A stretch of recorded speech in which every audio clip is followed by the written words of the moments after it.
ഇപ്പോൾ നമ്മൾ ഫസ്റ്റ് പഠിക്കാൻ പോകുന്നത് introduction to taxation, to the subject taxation. Just taxation എന്താണെന്ന് ആദ്യം ഒന്ന് മനസ്സിലാക്കുക, അതിന് നമുക്ക് ചാപ്റ്ററിലേക്ക് കിടക്കാം. So what is a tax? എന്താണ് ടാക്സ്? ടാക്സ് എന്ന് പറയുന്നുണ്ടെങ്കിൽ ഗവൺമെൻറ് ആൾക്കാരുടെ നിന്ന് ലെവി ചെയ്യുന്ന ഒരു amount as a cost of living in a society. So what is a tax? Government ആൾക്കാരുടെ നിന്ന് ലെവി ചെയ്യുന്ന amount. Government levy tax from people as a cost of living in a society. As a cost of living in a society. ഇതാണ് tax എന്ന് പറയുന്നൊരു സംഭവം. Now ഈ tax amount government എന്താ ചെയ്യുക? അതായത് പബ്ലിക് റിക്വയർമെൻറ്റ്സ് മീറ്റ് ചെയ്യാൻ വേണ്ടിയിട്ട് ഗവൺമെൻറ് യൂസ് ചെയ്യും. അതായത് ഡിഫെൻസ്, പബ്ലിക് റിക്വയർമെൻറ്റ്സ് മീറ്റ് ചെയ്യാനാണ് ഗവൺമെൻറ് ഇത് യൂസ് ചെയ്യുന്നത്. Like defence, road construction, hospitals etcetera. ഇതിനൊക്കെയാണ് ഗവൺമെൻറ് യൂസ് ചെയ്യുന്നത്. ഇതാണ് ജസ്റ്റ് ഒരു സാധാരണ ഒരു മനുഷ്യൻ്റെ നോളേജ് ഓഫ് ടാക്സ്. നൗ നമുക്ക് കുറച്ചും കൂടി ഡീറ്റെയിൽ ആയിട്ട് പോവാം. ടാക്സ് രണ്ട് തരത്തിലാണ് ഉള്ളത്. ഒന്ന് ഡയറക്റ്റ് ടാക്സും മറ്റൊന്ന് ഇൻഡയറക്റ്റ് ടാക്സും. ഒന്ന് ഡയറക്റ്റ് ടാക്സും മറ്റൊന്ന് ഇൻഡയറക്റ്റ് ടാക്സും. Now what is a direct tax? എന്താണ് ഡയറക്റ്റ് ടാക്സ്? ഡയറക്റ്റ് ടാക്സ് എന്ന് പറയുന്നത് it is a tax levied directly on the income of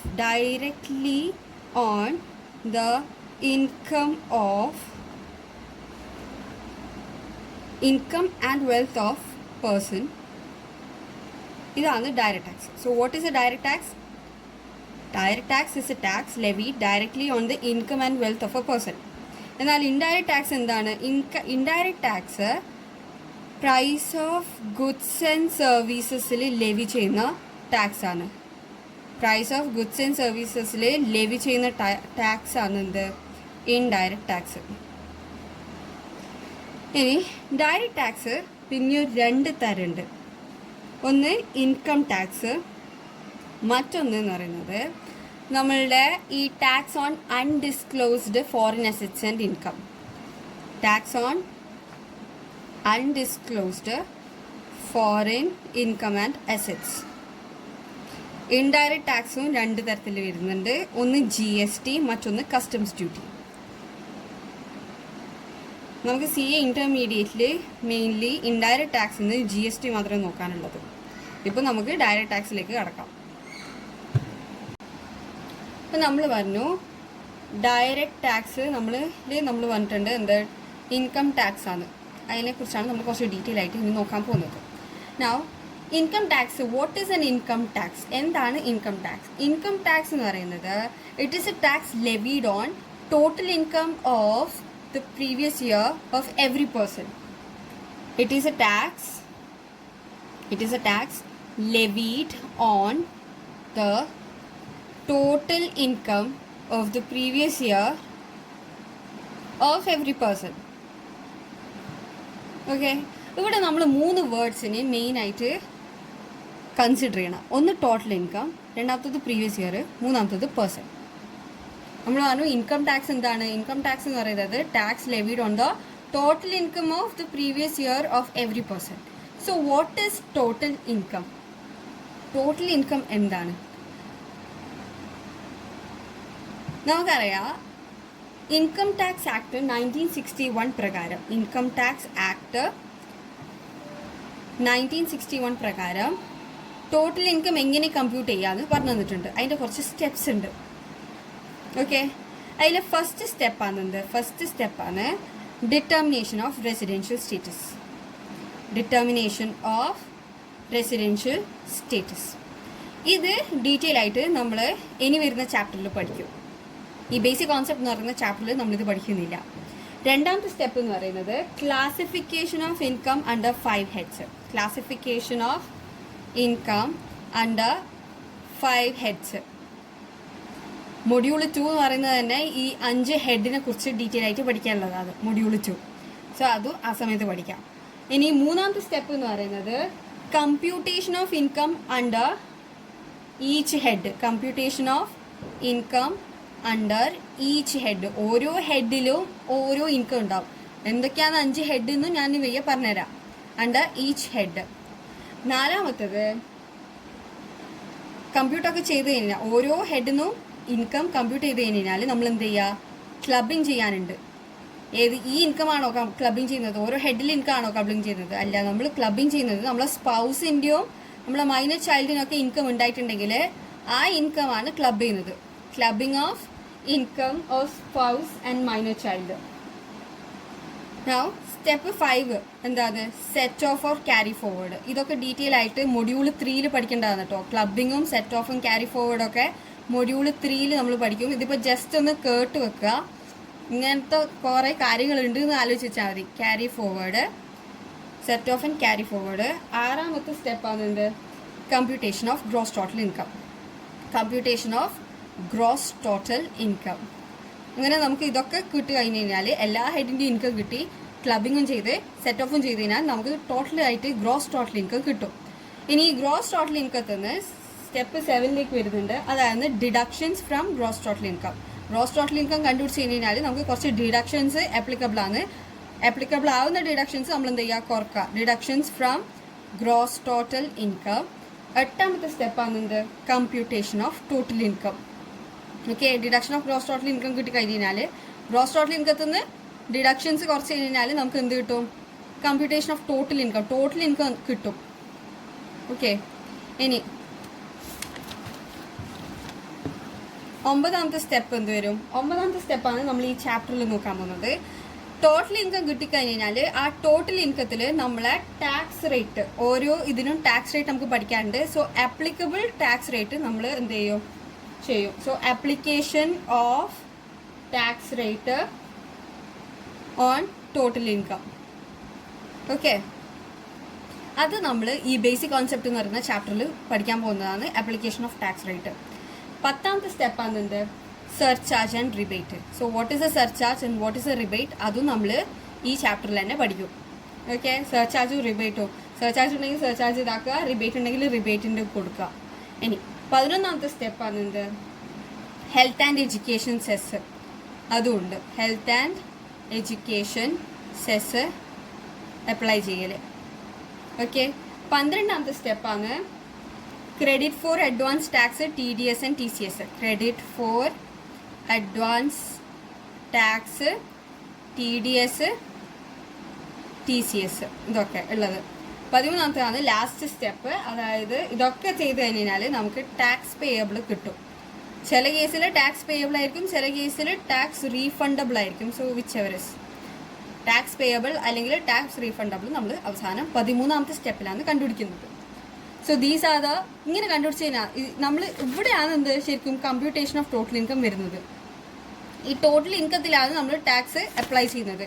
അതാണ് ടാക്സ് റേറ്റ് നമ്മൾ അപ്ലൈ ചെയ്യുന്നു, സർചാർജും റിബേറ്റും ഉണ്ടെങ്കിൽ അതും ചെയ്യുന്നു, ഹെൽത്ത് ആൻഡ് എഡ്യൂക്കേഷൻ സെസ് കൊടുക്കുന്നു, പിന്നെ ക്രെഡിറ്റ് ഫോർ അഡ്വാൻസ് ടാക്സോ TDS TCS ഉണ്ടെങ്കിൽ അതും ചെയ്യുന്നു. അവസാനം നമുക്ക് ടാക്സ്, എത്ര എമൗണ്ട് ഓഫ് ടാക്സ് ആണ് നമ്മൾ അടക്കേണ്ടതെന്ന് നമ്മൾ കണ്ടുപിടിക്കുന്നത്. ഇതാണ് ടോട്ടൽ ഇൻകം കൊണ്ട് ഉദ്ദേശിച്ചത്. അതായത് ഇറ്റ് ഈസ് എ നമ്മൾ പറഞ്ഞു ഇൻകം ടാക്സ് എന്താണ്? ഇൻകം ടാക്സ് എന്ന് പറയുന്നത് it is a tax levied on the total income of the previous year of every person. അവിടെ ടോട്ടൽ ഇൻകം എങ്ങനെ കാൽക്കുലേറ്റ് ചെയ്യേണ്ടത് നമ്മൾ നോക്കി, പക്ഷെ നമ്മൾ ഇതുവരെയായിട്ട് പഠിച്ചിട്ടില്ല. നമ്മൾ ജസ്റ്റ് അതിൻ്റെ സ്റ്റെപ്സ് എന്താണെന്ന് അറിഞ്ഞു വെച്ചിട്ടേ ഉള്ളൂ. ഡീറ്റെയിൽ ആയിട്ട് പഠിക്കാനുണ്ട് അത്ര. Now what is A previous year? എന്താണ് പ്രീവിയസ് ഇയർ? അത് നമുക്ക് എന്താണ് പ്രീവിയസ് ഇയർ എന്ന് നോക്കാം. ഇപ്രാവശ്യത്തെ ഫിനാൻഷ്യൽ ഇയർ എന്താണ്? ഇത് ഏതാ കൊല്ലം? ഇത് 2021 ആണ്. സോ ഇപ്രാവശ്യത്തെ ഫിനാൻഷ്യൽ ഇയർ എന്ന് പറയുമ്പോൾ 1/4/2021 to 31/3/2022 ആണ് എന്ത്? ഫിനാൻഷ്യൽ ഇയർ അല്ലേ? ഇത് തന്നെയാണ് നമ്മൾ എന്തും വിളിക്കുന്നത്? Assessment year. Assessment year. Okay, financial year, ഇപ്രാവശ്യത്തെ ഫിനാൻഷ്യൽ ഇയർ ഇതാണ് അസസ്മെൻറ്റ് ഇയർ. അപ്പോൾ പ്രീവിയസ് ഇയർ എന്തായിരിക്കും? പ്രീവിയസ് ഇയർ എന്ന് പറയുന്നത് 1/4/2020 to 31/3/2021 ആണ് പ്രീവിയസ് ഇയർ. ടാക്സിൻ്റെ കാര്യത്തിൽ ടാക്സ് എപ്പോഴും പ്രീവിയസ് ഇയറിലെ ഇൻകത്തിനാണ് നമ്മൾ അസസ്മെൻറ്റ് ഇയറിൽ ടാക്സ് അടക്കുന്നത്. പ്രീവിയസ് ഇയറിലെ ഇൻകത്തിനാണ് അസസ്മെൻറ്റ് ഇയറിൽ ടാക്സ് അടക്കുന്നത്. ഓക്കെ, അപ്പോൾ പ്രീവിയസ് ഇയറിൻ്റെ കോൺസെപ്റ്റ് അസസ്മെൻറ്റ് ഇയറിൻ്റെ കോൺസെപ്റ്റ് മനസ്സിലായില്ലേ? നമ്മൾ പറഞ്ഞു പ്രീവിയസ് ഇയറിലെ ഇൻകത്തിന് അതിൻ്റെ ടാക്സ് നമ്മൾ അസസ്മെൻറ്റ് ഇയറിലാണ് പേ ചെയ്യുന്നത്. അസസ്മെൻറ്റ് ഇയറിലാണ് നമ്മൾ ടാക്സ് അടക്കുന്നത്. പ്രീവിയസ് ഇയറിലെ ഇൻകത്തിന് അസസ്മെൻറ്റ് ഇയറിലാണ് ടാക്സ് അടക്കുന്നത്. പക്ഷെ അതിന് കുറച്ച് എക്സെപ്ഷൻസ് ഉണ്ട്. ഓക്കെ, അതിൽ എക്സെപ്ഷൻസ് ഇല്ലെന്ന് വെച്ചാൽ എക്സെപ്ഷൻ എന്ന് പറയുമ്പോൾ എന്തായിരിക്കും? അതായത് പ്രീവിയസ് ഇയറിലെ ഇൻകത്തിന് നമ്മൾ പ്രീവിയസ് ഇയറിൽ തന്നെ ടാക്സ് അടക്കുന്നു. അതാണ് എക്സെപ്ഷണൽ കേസസ്. നൗ അതിൻ്റെ എക്സെപ്ഷൻ എന്ന് പറയുന്നത് ഒന്നാമത്തത് shipping business of non resident. Shipping business of non resident. രണ്ടാമത്തത് പേഴ്സൺസ് ലീവിങ് ഇന്ത്യ. ഇന്ത്യ വിട്ടു പോകുന്നത്. Persons leaving India. അവിടെ അണ്ടർ സെക്ഷൻ 174 അത് വരുന്നത്. മൂന്നാമത്തത് AOP, BOI അല്ലെങ്കിൽ ഒരു artificial judicial person formed for a particular event. Formed for a particular event. AOP, BOI എന്ന് പറഞ്ഞാൽ എന്താണ്? AOP എന്ന് പറയുന്നത് അസോസിയേറ്റ്സ് ഓഫ് പേഴ്സൺ, BOI എന്ന് പറയുന്നത് ബോഡി ഓഫ് ഇൻഡിവിജ്വൽസ്. ഓക്കെ, അതിൻ്റെ ഷോർട്ട് ഫോം ആയിട്ടാണ് ഞാനിവിടെ എഴുതിയത്, AOP, BOI. So AOP, BOI and artificial judicial person formed for a particular event. നാലാമത്തെ എക്സെപ്ഷണൽ കേസ് എന്ന് പറയുന്നത് person likely to transfer their property to avoid tax. ടാക്സിന്ന് മുങ്ങാൻ വേണ്ടിക്ക്, ടാക്സ് തട്ടിപ്പുകാർ, ഓക്കെ, ടാക്സ് അവോയ്ഡ് ചെയ്യാൻ വേണ്ടിക്ക് പ്രോപ്പർട്ടിയൊക്കെ വേണ്ടി ട്രാൻസ്ഫർ ചെയ്യുന്ന ആൾക്കാരുണ്ടാവും. അവരൊക്കെ പിടിച്ചിട്ടുണ്ടെങ്കിൽ ഗവൺമെൻറ് അപ്പം തന്നെ അവർക്ക് എപ്പോഴാണോ ഇൻകം ഉണ്ടായത് അപ്പം തന്നെ അവർ അതിന് ടാക്സ് അടക്കണം. To avoid tax. Okay, persons likely to transfer property to avoid tax. അഞ്ചാമത്തെ എക്സെപ്ഷണൽ കേസ് എന്ന് പറയുന്നത് ഡിസ്കണ്ടിന്യൂഡ് ബിസിനസ്. അപ്പോൾ ഈ 5 പേർക്ക് പ്രീവിയസ് ഇയറിൽ ഉണ്ടായ ഇൻകത്തിന് പ്രീവിയസ് ഇയറിൽ തന്നെ അവർ ടാക്സ് അടക്കണം. ഓക്കെ, സാധാരണ രീതിയിൽ നമ്മൾ പറഞ്ഞ് പ്രീവിയസ് ഇയറിലെ ഇൻകത്തിന് നമ്മൾ അസസ്മെൻറ്റ് ഇയറിലാണ് നമ്മൾ ടാക്സ് അടക്കുന്നത്. പക്ഷേ കുറച്ച് 5 കേസ് ഉണ്ട്, എക്സെപ്ഷൻസ് ആണ്. അത് ഒന്നാമത്തെന്ന് പറയുന്നത് shipping business of non resident. ഒരു നോൺ റെസിഡൻറ്റ് ഷിപ്പിംഗ് ബിസിനസ് ഇന്ത്യയിൽ നടത്തുന്നുണ്ടെങ്കിൽ അയാൾ ആ വർഷം തന്നെ അയാളുടെ ഇൻകത്തിന് ടാക്സ് അടക്കണം. രണ്ടാമത്തേത് persons leaving India under section 174. Section 174 പ്രകാരം പേഴ്സണ് ഇന്ത്യ വിട്ട് പോകുന്നുണ്ടെങ്കിൽ അയാളും ആ കൊല്ലം തന്നെ ടാക്സ് അടക്കണം. മൂന്നാമത്തേത് AOP, BOI artificial judicial person formed for a particular event. ഒരു പെർട്ടിക്കുലർ ഇവൻറ്റിന് വേണ്ടിക്ക് AOP, BOI artificial judicial person form ചെയ്തിട്ടുണ്ടെങ്കിൽ അവർ ടാക്സ് അപ്പം തന്നെ അടക്കണം. പിന്നെ person likely to transfer property to avoid tax. പിന്നെ ഡിസ്കണ്ടിന്യൂഡ് ബിസിനസ് അവിടെ നിലച്ച് വെച്ചിട്ടുണ്ടെങ്കിൽ, ബിസിനസ് ഡിസ്കണ്ടിന്യൂ ആയിട്ടുണ്ടെങ്കിൽ അവരും എന്ത് ചെയ്യണം? പ്രീവിയസ് ഇയറിൽ തന്നെ ടാക്സ് അടക്കണം. ഇതാണ് എക്സെപ്ഷൻസ്. അപ്പോൾ ഇവിടെ നമ്മൾ പ്രീവിയസ് ഇയറും അസസ്മെൻറ്റ് ഇയറിൻ്റെ കോൺസെപ്റ്റ് ക്ലിയർ ആയി. നെക്സ്റ്റ് നമ്മൾ പറഞ്ഞു നമ്മളിപ്പം എന്ത് പറഞ്ഞിട്ടാണ് ഇവിടെ എത്തിയത്? നമ്മൾ ടോട്ടൽ ഇൻകത്തിൻ്റെ ഡെഫിനിഷൻ പറഞ്ഞിട്ടാണ് നമ്മൾ ഇൻകം ടാക്സിൻ്റെ ഡെഫിനിഷൻ പറഞ്ഞിട്ടാണ് ഇവിടെ എത്തിയത്. എന്താണ് ഇൻകം ടാക്സ്? നമ്മൾ പറഞ്ഞു income tax is a tax levied on the total income of the previous year of every person, അല്ലേ? Income tax is income tax എന്ന് പറഞ്ഞു it is a tax levied on the total income of the previous year of every person. Total income എന്താണെന്ന് നമ്മൾ പഠിച്ചു, previous year എന്താണെന്ന് നമുക്ക് വൃത്തിക്ക് മനസ്സിലായി. Now what is a person? Person എന്താണെന്നാണ് പറയുന്നത്.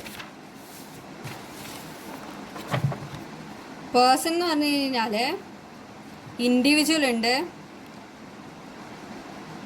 HUF, AOP, BOI, company, firm, etcetera. ഇവരൊക്കെ എന്ത് തന്നെയാണ്? ഇവരൊക്കെ പേഴ്സൺസ് എന്ന് പറയുന്ന ഡെഫിനിഷനിൽ പെടുന്നവർ തന്നെയാണ്. Okay, so person can be individual, HUF, AOP, BOI, company, firm, etcetera.